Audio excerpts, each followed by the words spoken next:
Hi, everybody. My name is Arthur Boya. Welcome to the first episode of the DeProgram podcast. I'm an anthropologist and historian, and I've kind of throughout my studies seen that some things didn't quite add up, or it seemed like some things were left out of history. So we're going to explore that. Also have is Steve over here. Steve, just introduce yourself briefly. Hey everyone, I'm Steve. I am a designer and engineer, and I'm just a lifelong student, and I'm interested in all sorts of interesting things. So I'm happy to be here joining you for your first podcast. Awesome. Okay. All right. Well, let's just jump right into it. So what we're going to get into today, it's called cymatics, or a lot of people just call it acoustic levitation. The reason we're talking about this is because a lot of people, including myself, believe that that's how the pyramids were actually built, that there's some lost technology using sound. And I got some interesting things lined up for you. So let's just jump right into it. This is called cymatics, and you said it's what is it again? Cymatics. I forgot the gentleman who coined the term in the 1930s or so, but acoustic levitation, right? So using sound to levitate things. Gotcha. So I'm going to play this video here where this guy's doing this. You can see this little study here, and I'm just going to explain for our listeners. He's got, he's basically levitating these tiny balls that are maybe a quarter of an inch large. He's got two devices, like two speakers, one at the bottom and one on top. And he's able to change the frequency. And we're just seeing these balls levitating in the middle of the air. So this is obviously possible. So is that being, sorry to interrupt you, that's being done only by sound, or is there any magnetic component to that? It's sound only, just sound. And in the longer video, this video is, it's like maybe 30 minutes. He actually explains that they say they can't do anything larger, and something NASA told him not to, which is always interesting, but they can't do anything larger because the sound will, it'll like kill the people involved. I personally don't buy that yet. Don't do it because it'll kill you. That's always incredible. So I just want to show a couple other examples of people using sound. I just randomly found this video. It looks like somebody that's in, I don't know, somewhere in Russia or something doing this, but they have a totally different system, and they're doing it with rocks. So you can see this right here, and he's just got him on this cabinet looking thing, and the rocks are levitating. So that's pretty cool. And then we're going to show this really quick though. Yeah. So you just showed some rocks on top of these platforms, and you hear a little buzzing sound, and they lift up. Yep. Okay. So is there any, like, I don't know, I feel like that can potentially be, faked. Yeah. So so the one I showed you, the scientist doing it. Yeah, that seemed legit. That definitely legit, seemed right? Yeah. So what I'm going to show you next is I'm going to show you some guy that did it in his garage. And he, it basically, let's just start the video, but it basically looks like a trash can that's just vibrating very strong. So this is, this is vibration, which sound makes things vibrate, but he's actually just he basically turned the trash can or whatever this canister is into a big, vibrating speaker. So let's see. So let's see this. So it's 175 pounds. He's moving it with one finger. Okay. So it's not that hidden of a technology if this guy can figure it out in his garage. That makes a lot of sense. Yeah. Because like, if you think about something vibrating, like, let's say you're trying to push something heavy on the ground, and then if you introduce vibrations, that's lifting it up off the ground and allowing you to push it while it's airborne. Yep. And just to jump back, because I believe that actually a lot of the myths we have from the past, a lot of them are actually, maybe they're a little exaggerated, but I think there's a lot of truth to them. Let's just not brush them off as myth only. And how they say they made Stonehenge was I think it was Merlin, had a wand that he was able to use and to levitate the stones, and he could just stand there and just levitate them. So that's interesting. Now we're going to get into the Tibetan monks that apparently can levitate these stones. We don't have the video because apparently it got confiscated, but I'm going to just show you a quick clip of them actually using these large horns. They're like the ones that you know, when you think of people in Sweden with those long like horns that they have. They looked the exact same. So let's just play that video.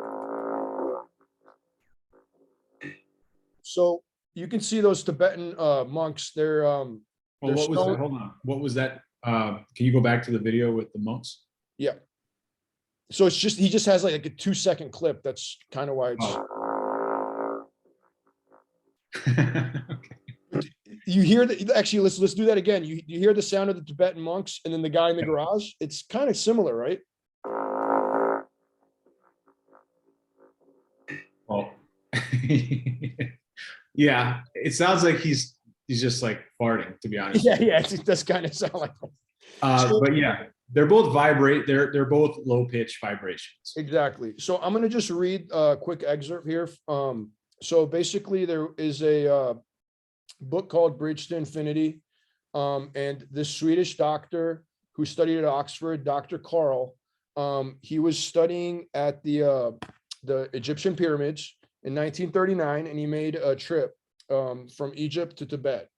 And there he was seen by his messenger of his friend, a Tibetan friend, and urged him to come to Tibet to meet the High Lama. Okay. So anyways, one day his friend took him to a place in the neighborhood of the monastery and showed him a sloping meadow, which was surrounded in the northwest by high cliffs. In one of the rock walls, a height of about 250 meters, was a big hole, which looked like an entrance to a cave. In front of this hole, there was a platform on which the monks were building a rock wall. The only access to this platform was from the top of the cliff, and the monks lowered themselves down with the help of ropes. In the middle of the meadow, about 250 meters from the cliff, was a polished slab of rock with a bowl-like cavity in the center. The bowl had a diameter of 1 meter and a depth of 15 centimeters. A block stone was maneuvered into this cavity by a yak oxen. The block was 1 meter wide and 1.5 meters long. Then 19 musical instruments were set into an arc of 90 degrees at a distance of 63 meters from the stone slab. The radius of 63 meters was measured out accurately. This is very important, apparently. The musical instruments consisted of 13 drums and 6 trumpets. Now, this is where it gets like really kind of crazy and like maybe woo-woo or whatever. But anyways, behind each trumpet was a row of monks.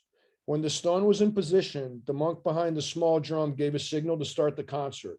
The small drum had a very sharp sound and could be heard even with the other instruments making a terrible din. So like those horns, we just heard them playing, right?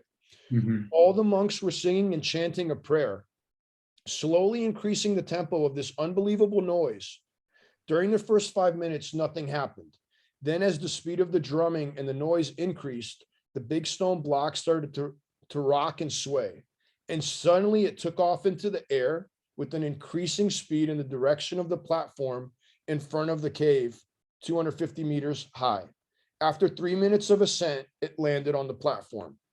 Continuously, they brought new blocks to the meadow, and the monks using this method transported 5 to 6 blocks per hour on a parabolic flight path approximately 500 meters long and 250 meters high. From time to time, a stone split and the monks moved the split stones away. Quite an unbelievable task. So there were, I'm going to just skip to the end of the paragraph. The film showed exactly what they had witnessed. The English society for which Dr. Jarl was working, confiscated the 2 films and declared them classified. They will not be released until 1990. Sounds like typical, like what the Smithsonian does when we find stuff. Were the films released in 1990? We don't ever know. We never actually got these films released. So, who is this according to? Like, who wrote this?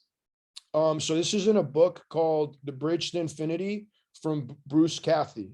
Now, I kind of was there was a couple other people that say they've seen this as well, another German, but I didn't have time to put all that together before this. But for our listeners out there, just literally dive into this. This is a fun wormhole to go down into. It's really cool.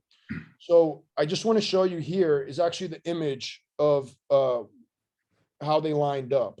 So what we're looking at is we're looking like the guys with the trumpets are in a crescent shape, and then you have a couple hundred monks behind them, and they're chanting. Just remember this, this combination of sounds seems to be kind of important. We're going to talk about the pyramids and also the Coral Castle in Florida, and there seems to be a lot of similarities. So it shows how they when they line the trumpets up like that over the rock, it seems to focus all of the sound into that rock, so that they're able to move it. So yeah, I think it's pretty trippy. And then here you can see how far and how high they were able to lift it. So if this is diagrammed in such a way or documented like this, why hasn't anybody tried this?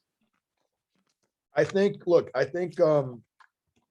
well, this is like, I don't fully know how to do it, right? Like, I mean, we can read this document and this thing here, but we don't have the knowledge that these Tibetan monks have had for thousands of years. Like, I'm sure we could, maybe if we did 10, 20 years, maybe 5 years, I don't know, of trial and error, maybe we could get there, right? But and there are some people, and we're going to get into that with the Coral Castle in Florida, that did some stuff like this, and they basically said they know how the pyramids were built, and they built this. So that'll be a little bit just towards the end of the episode. So again, it's one of those things that just makes you really, really think, is this one of those things that, who knows, governments or whatever are trying to keep from us, because maybe it's technology that they're using. We know that they have, they've been talking about this, telling us as civilians that they have sound technology when they need to disperse, if there's a riot or something crazy like that they can send sound waves and basically stop people in their tracks. And that reminds me of stories in the Bible, or also the Emerald Tablets of Thoth, the Atlantean, who apparently was the one that built the pyramids. He said he was able to stop all these humans that were running at him, that were trying to attack him. He had this wand and he was able to stop them with sound. And then he spoke to them in a calm voice, and he basically, they basically all submitted to him after this. So if this technology is real, and I think it's got legs to it, I think there's some, validity to that. It seems to be one of those technologies that whoever has it, it's like, I'd keep it a secret, right? If I was a government and I figured this out, I wouldn't tell anybody about it.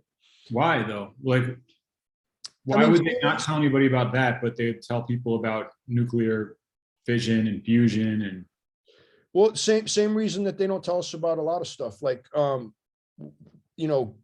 like, for example, we have lots of evidence. I mean, we've seen the UFOs at the beginning of the pandemic in 2020 that they're showing us, and they're openly telling us about, and they go in and out of the water. And we have patents for those. Actually, the US Air Force has patents for those.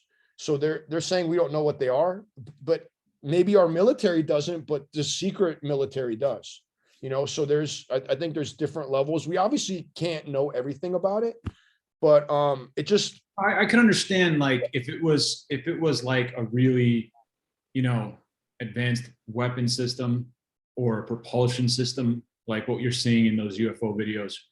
But this seems like, this doesn't seem like it would translate very well to propulsion or weapon systems, right? This is like, you're just moving objects through sound, which, like you mentioned, like, you can maybe use it as a crowd dispersing technology, but you could do other things as well. It just doesn't seem like it's like, well, so the other thing real quick on that, Tesla, when he was at the New Yorker hotel, So after his death, by the way, the FBI raided his place and they kept like 20 of his chests. So they took a bunch of information that he, a bunch of science he created, and they just kept it, right? There was a time where he apparently he had this device and he tried to match the vibration of the building, and he started doing it. And as he started doing it, they heard a crack, and he asked his assistant, like, yo, what the heck? And they basically turned it up, and the building started making these creaking and cracking sounds. And apparently it got so bad that he had to smash it and break the machine, the vibration machine, because he wasn't able to just turn it off immediately for some reason. And the police and ambulance show up, and he told his assistant, listen, we need to just tell people that this was a earthquake, right? And he didn't reveal that what he did until 20 years later or so. So again, now going back to mythology or whatever you want to call it, but in the Bible, there's Jericho. It was taken down with trumpets. And I remember hearing this as a kid going, that's crazy, man. That doesn't work. Well, if you can use this to lift rocks, you can also use it to collapse buildings. You could surround the city and just use sound. You don't have to have any nuclear fallout, and you don't have to have it to where nobody can be there in a year. And you can use sound to match the vibration of the buildings and collapse them. So I think something like that. I mean, I don't know. That's why we're. Yeah, but you can also use a cruise missile from miles away versus having to be within a certain distance with sound. So true. I think, I mean, I'm not saying that it doesn't have value, like if this actually works, yeah, it totally has value and it's really cool, but I don't see the motivation to hide it necessarily. Maybe I'm just not thinking about the possible use cases, Yeah, exactly. So anyways, let's keep going on, because we got a couple more examples to get into. Now I'm going to kind of shift, and we're going to go to Egypt, right? So we were in Tibet. Now we're going to go to Egypt. And before we go there, I want to show you this. I don't know if you've ever seen anything like this. I'm going to just start in the middle of the video, and I'm going to explain for the listeners, if you're not watching. They're doing a Cymatics sound acoustic experiment. And basically they have a plate and they can vibrate it at a certain hertz. And on top of it, they put sand or salt. And every hertz, every frequency has its own specific design. And the higher you go up in frequency, the more complex the designs get. So here at 345, we're going to just start real quick. And it's just like a simple, I don't know, star shape. And then as it gets to 1,000, it starts getting more complex, lots of circles around. And I'm just going to watch these more complex shapes, and I'm going to pause it when we get to a specific one that we're going to touch on in a second.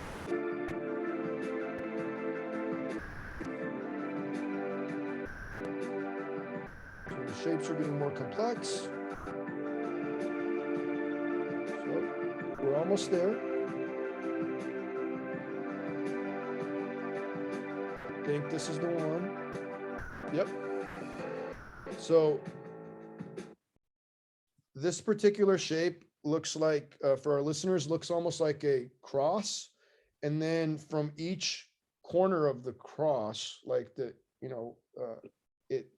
there's another diagonal going out. It looks like, the Sesame Street, there's like a Sesame Street character who had a nose that looked like those. Where he does what? There's like a Sesame Street character whose nose it looks like. Really? No, like, I don't know that. It's like 4. I wish I knew the name of it. It's like 4. So I'm just curious, Steve, what do you think about just seeing this? I don't know if you've even seen this before, but what do you think about just seeing the vibration and how all of a sudden it gets more and more complex? I'm going to just jump forward just to show you what it looks like at a very high frequency real quick. Yeah, I think it's crazy, dude. I mean, so it's pretty interesting, right? Oh, totally. So I'm going to stop it right here. So the reason I did that was just to kind of, get to the next point. So this is a hieroglyph in Egypt. Okay. And I took this from Billy Carson's Forbidden Knowledge book. This particular hieroglyph is a pretty common one if anybody watches, shows about Egypt. But you notice that big circle in the middle? Does that kind of look like the frequency we were just looking at over here? I mean, the fact that it's a cross does, but aside from that, no. And the diagonal's coming out too. Let me see the other one again. So I'm gonna go to another one where it compares. Oh yeah, the diagonal's kind of, but more so it looks just like a star with like light coming out of it. That's what the okay, picture. so just just humor me here and let's just pretend. So now what we have on the left here is we have the humans. They were the ones that were working and building. And then on the right, we had the pharaohs or the gods or whatever. Interesting. Also, look how much bigger they are. They're like 12 feet tall, which we're going to get into giants in another episode. So we don't need to get into that today. But what it seems that this person is sitting on a chair, and it's a little blurry here, but what you have underneath the chair is you have two lions and they're facing in opposite directions, which denotates some kind of magnetic polarity. And then this field amplifier device. When I see this, it brings me back to the myths and the legends, but that, Merlin, Thoth, they had these kind of devices in their hand that were able to do something with sound, right? And then here we see this the circle that's showing this frequency that's, it's debatable how similar it is, but I think it's, pretty similar. And then underneath it would be the rock that they're levitating. And they're showing us that the one guy is lifting it with one hand. Over here behind them, you have two men that are whistling. They have flutes. It's just a little hard to see. So that's really interesting to me. And I'm going to compare that with the photo that we just saw. So if you can see a little bit more directly, like it's not a perfect match, obviously, but yeah, the thing is there's the inside the cross is like each of the four like arms of the cross, the lines are going in the wrong direction, right? Wait, where are you talking about? You talking about so you're like talking about the one on each the sharp point, hieroglyph or the below it? the one in the hieroglyph that's supposedly representing that sound pattern. Each point of that four-pointed star has lines that are running directly out of it instead of horizontal. Like I'm kind of confused at what you see. I see the star. See the top. Look at the point of the star. Yeah, that Yep. right there. Yep. Look at the lines inside that. They're moving outward. Yeah, I mean, I see what you're saying. And then over here, what we're looking at is, they cross over too. They cross over. But when you look at the overall image, like it still creates the star shape, right? So, but the lines on the inside, I see what you're saying now. That makes sense. I get it. That's true. But there's, it's not 100% the exact same thing, but it's. But also the interior, instead of being a square, is a circle. Yes, I noticed that as well. Yep, that's very true. What do you call those things where they used to get in Egypt, where they get water at, like they use like a leverage device to pick up buckets of water? So it's like there's a pole. It looks exactly like that, to be honest. It's like there's a pole that comes out of the ground, and there's another pole, like a fishing pole on top of that, and there's a weight on the back of it, like a brick, and then they use that to easily pick stuff up, like out of the water. I get what you're saying. I don't think they would make a hieroglyph out of that to tell us what. Well, they could be lifting a really big. It could just be like a big one, like the size of a crane. Another thing I wanted to point out, again, this is a little blurry photo. So for our viewers or listeners, definitely dive in on this one. But right here is actually it's the moon. So it shows the moon at a certain crescent, right? So I'm wondering in my brain, I'm just thinking out loud here, does that mean that when they do this stuff, it has to be at a certain lunar phase? And then there's two other frequencies next to it.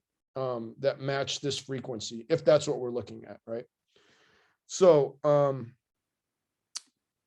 yeah, that's kind of interesting to me, because some of these stones that we're talking about, they're, you know, they're extremely heavy, and they didn't lift it just with using, you know, their hands and stone. There's definitely something forgotten there. And then this is just a quick photo. Can I make an observation though? Yeah.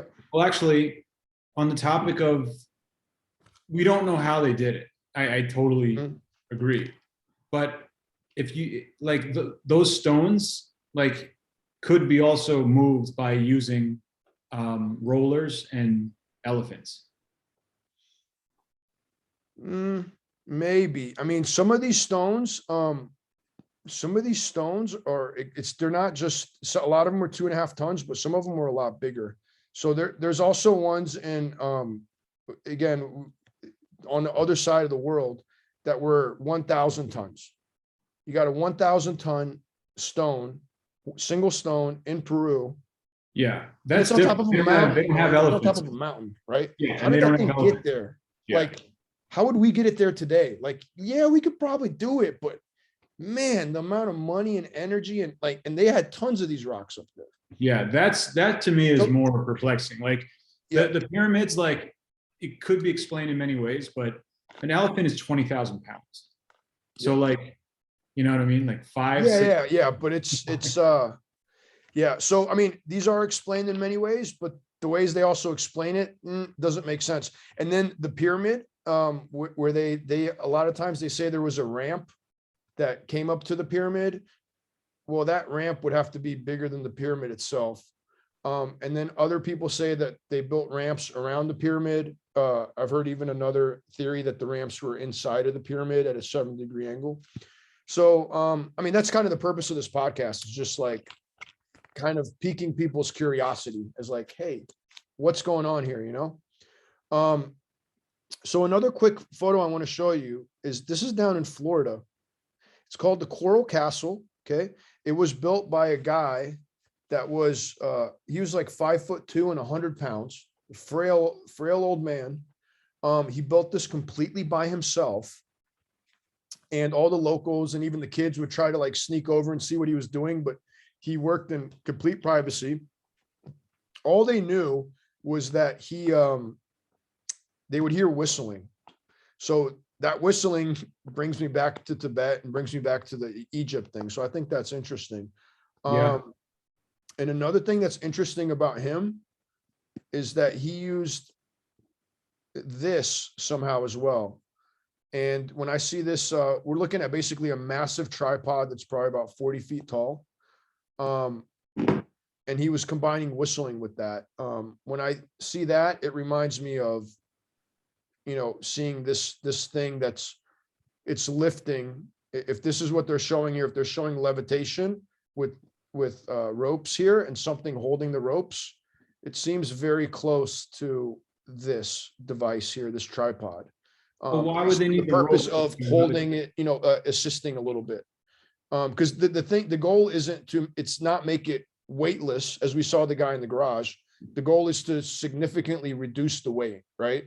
So that a person could be able to move it with stones, or I'm sorry, with ropes. So that's kind of I guess the theory behind it. Yeah.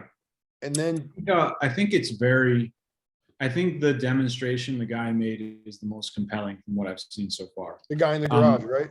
Yeah, because like the scientists can do that, but that's with very advanced equipment, which, I mean, who knows, they might have had, but we just don't have any physical evidence of that, right? From that period of time. Now with the vibration, that could very well be produced with enough manpower. You could do it. And if you direct that on some sort of object on the ground, what's happening is in those vibrations, it's getting airborne very little bit, multiple times every second. And every time that it's airborne, it takes away that resistance from underneath, you know, the slab against the ground. And so I could see that as being a way to, like you said, reduce the weight. As far as like, levitating stuff and making it fly up in the air, I'm not really, I can't say I'm not sold on that one, but with what they had back then, but that being said, I'm also open to the notion that, we've been visited by aliens. Yeah. And, Yeah. so Look, me personally, all this stuff. Oh, go ahead. Sorry. No, so I'm saying if that's the case, if we have been visited by extraterrestrials in the past, then who's to say that they could not have assisted in some way with advanced technology? Exactly. And the purpose of this podcast and pretty much all the episodes is to pique curiosity and to just go, hold on, because some things don't add up. With the Tibetan monks lifting these stones 500 meters, or sorry, 500 meters distance, and then 250 meters in the air. I mean, that's like that's over 2.5 football fields, right, in height. That's crazy. That I know how crazy that sounds. Like, I'm not 100% sold on it either, but it's the thing is, when I see the guy in the garage and then I see the Egyptian hieroglyphs and I see all these things that don't quite add up, it leads some credence to it, So that's what's really interesting to me. Now, what I wanted to show before we wrap this up, or did you have any other things you wanted to? No, I think let's see the next one. So the other thing I wanted to say is, after all this, ideas we've had of levitation, and I'm glad you brought up aliens. We will talk about those in other episodes, but there's a hieroglyph in Egypt. I forgot exactly which city it's in. I want to say it starts with a P, but anyways, it's about 30 feet up, really high, and look at what it shows. Do you see anything that you resemble that resembles modern day technology? Yeah. No, you can't. Yeah, so I see a helicopter. I see a yacht, and then I see maybe a type of plane, like a fat little plane, or like a spaceship. And then I see, let's see. I don't know what the other stuff is. Yeah, I don't know what the others. Yeah, I have no idea. So, I mean, if this was carved, a lot of people, generally people will say this was 4,000 years ago, or whatever. I tend to believe it's a lot older, and we can get into that on another episode, because there's a lot of, rabbit holes we got to dive down. But regardless, what the heck? Like, I mean, that's obviously a helicopter. What do you see? What? Tell me what those are. Yeah, I see a helicopter. And it reminds me of the military one that's literally has that opening that, if I think it's for like lifting, like they use it for airlifting a lot of things. I do see this boat. It's a pretty nice boat, actually. I like it. Yeah, I'd rock that. Yeah. And then underneath that, I see it's either a UFO or what could be potentially, well, actually, I was going to say submarine, but we saw the Tic Tac last year or 2 years ago. A UFO can be a submarine, and we call them USOs, unidentified submersible object. So I think that could be both. That could be a submarine and a flying device potentially. So what about below? That's what I see, and I just it's just fascinating, What about below that? I have no idea. What am I? That looks like a gun pointing up in the air, like a handgun. Oh, it kind of does. Yeah, that's funny. Then I see columns. Yeah, I wonder what those are. Yeah. And then the right between the helicopter and the boat, I see a wolf howling, at the sky. Yeah, I don't know what that particular thing is, but yeah. So yeah, that's pretty much it. That's all I got for this podcast right now. Yeah, it's hard to so this is the most intriguing thing to me so far. That's why I saved it for last. Yeah, like this is the stuff where you just have to ask yourself, what were they trying to say? Yeah. Well, I mean, to me, I think they're like, hey, we have these things. But then what are the other, but it's like, it's still not clear enough, because you have the other stuff on the Yeah. bottom left. But just for our viewers, you do think that the helicopter and the boat are like, that's clear what those are though, right? It is, but it's not necessary. Well, it's clear what it looks like when compared to modern day devices, things, right?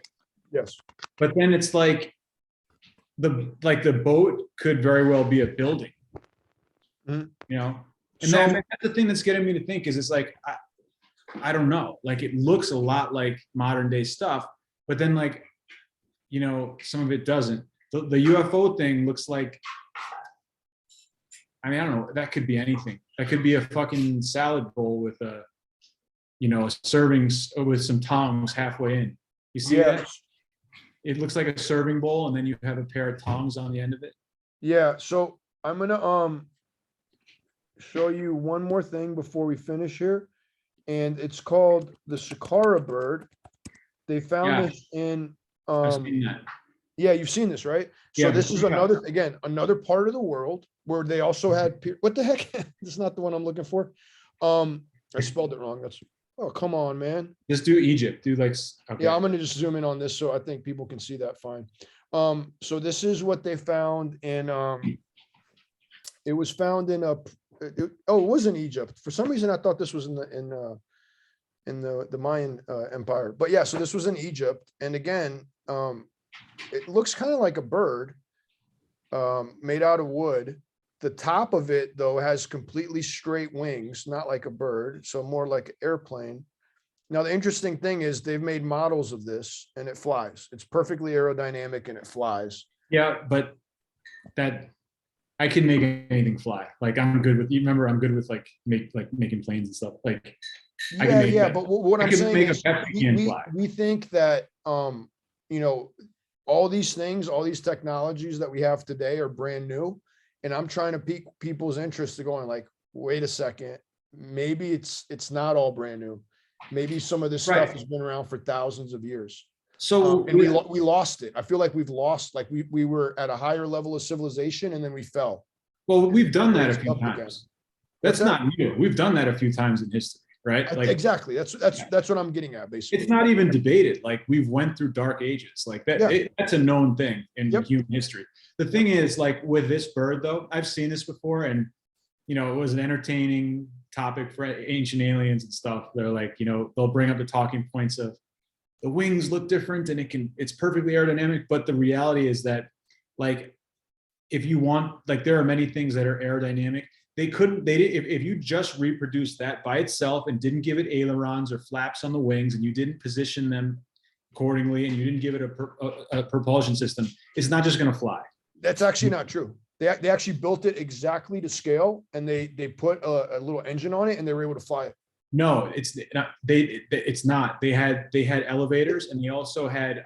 But there's a broken off piece in the back that seems to be where the elevator was. Right, but they don't know what that piece looked like. They don't know if that was representing legs or like as is the way you look at it there. If you just blow that up. We don't know, like, and even if you, and I'd be willing to bet, but we'd have to look at it from the side. But the weight distribution of something that flies is very important because you have to have a little bit more weight ahead of the wing area, right? So the wing that's going to, whatever surface is going to provide lift, you have to have weight in front of that to prevent the stall. That's how you can glide. And so there are things with that. There's assumptions they're making. You can't just blow it up without knowing what is, you know.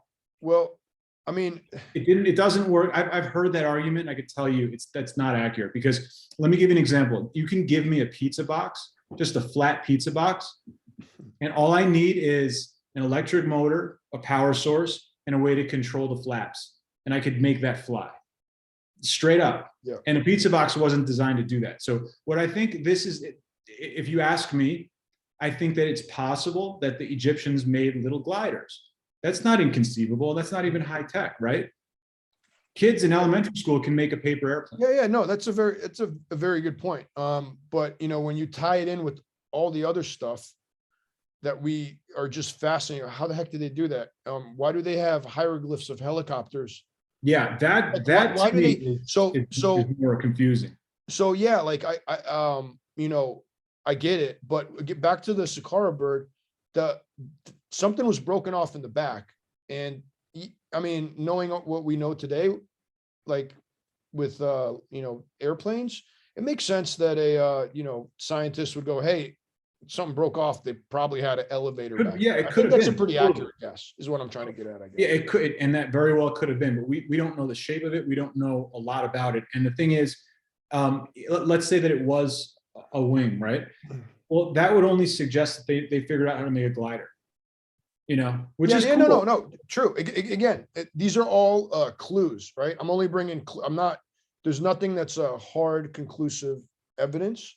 Because if it would be, it'd be in the news and we'd all be talking about it right now. But right? so what is that a clue supporting? Is that supporting like some sort of like That that they had knowledge of aerodynamics, and that oh they yeah, knew yeah. how to Yeah, fly. I don't So doubt again, that at the all.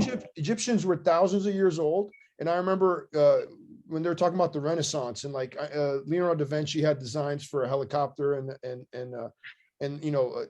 and I heard stories of people trying to fly and make like little bird wings and stuff, and like they didn't know how to do it, right? Yeah. And that's thousands of years. Aborigines did though. So what I'm saying is, like, yeah, kids can do it now, but kids now live in a world where there's airplanes, and we understand that, right? So just because kids can do it today, it doesn't mean that children or even adults back then could even conceive of, even though it's simple. And like, we could go back in time and grab some papyrus that they had and turn it into a paper airplane, and we might blow their mind, right?